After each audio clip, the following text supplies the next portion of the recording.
चाहेंगे कि बिहार हमारा डेवलप करे और किसी भी क्षेत्र में हमें जाके ये दुर्गति ना सहनी पड़े इन छोटे राजनेताओं के कारण कि हम अपने बिहार को क्यों नहीं हम ऊंचे नाम से पुकारें कि एक आज बिहारी शब्द एक जो गाली बना के इन्होंने रखा हुआ था उसको हम बिहारी को एक प्राउड की दृष्टि से क्यों ना देख पाए, जहां पे सबसे पढ़े लिखे बुद्धिमान लोग वहां से निकल के आते हैं। हमारे राजा अशोक जिनका आज तक वो चक्र हमारे ध्वज में स्थापित है, वो बिहार का गर्व थे।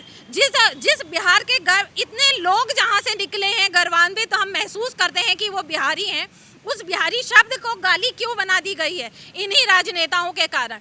आज मोदी जी की सरकार आज हमारे राष्ट्रीय लेवल पे उसको चाह रही है कि बिहार को डेवलप किया जाए, जहां पे इतना बड़ा अमाउंट राष्ट्र की तरफ से उसमें दिया जाएगा कि उसकी डेवलपमेंट पे लगाया जाए। तो ऐसे ही जो ये टुटपुटिये नेता हैं जो नौटंकी करते फिरते हैं, कभी इनको फिल्मों में जाना होता है, जो यहाँ पे छठी पास नहीं है, जो अपने शादी को एक बड़े पैमाने पर नौटंकी के स्तर पे दिखा चुके हैं, जिनको किसी चीज़ की नॉलेज नहीं है, वो बिहार चलाएंगे। जब जंगल राज था या जब आरजेडी की सरकार थी तो क्या घुसपैठिए नहीं घुसे होंगे, लेकिन जितने उनके द्वारा पाले गए घुसपैठिए हैं, उनके द्वारा पाले गए बाहुबली हैं, गुंडा राज जो है वो सब खत्म करने के लिए सरकार प्रतिबद्ध है और एनडीए सरकार ऐसा कर रही है। अब जैसे जैसे ये इन सब चीज़ों पे मतलब इन सब चीज़ों को ठीक किया जाएगा तो जो विपक्ष की पार्टियां हैं उनको बुरा तो लगना लाजमी है। एनडीए का कहना है कि दिल्ली का आदमी बिहार जाए, यूपी का आदमी बिहार जाए, मुंबई का आदमी बिहार जाए और वोट डाले,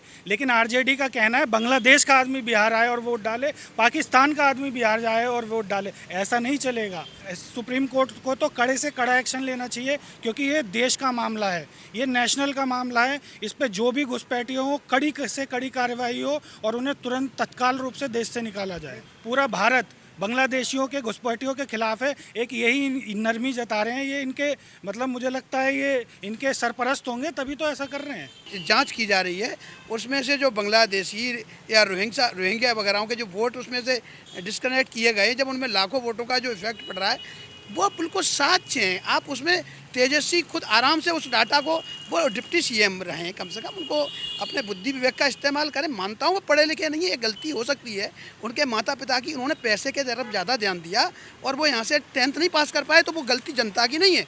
दुर्भाग्य है बिहार के लोगों के, ऐसे गंदे लोगों को मुख्यमंत्री के पद पर आप इंतजार कर रहे हो कि मुख्यमंत्री बने, जबकि उसी बिहार का जो बदनाम किया जाता है वो बदनाम ऐसे नेताओं की वजह से किया गया है। परंतु गलती उन बिहार के लोगों की भी है जिन्होंने ऐसे लोगों को, लालू जैसे को मुख्यमंत्री बनाया, जिनका शिक्षा का स्तर कुछ नहीं था।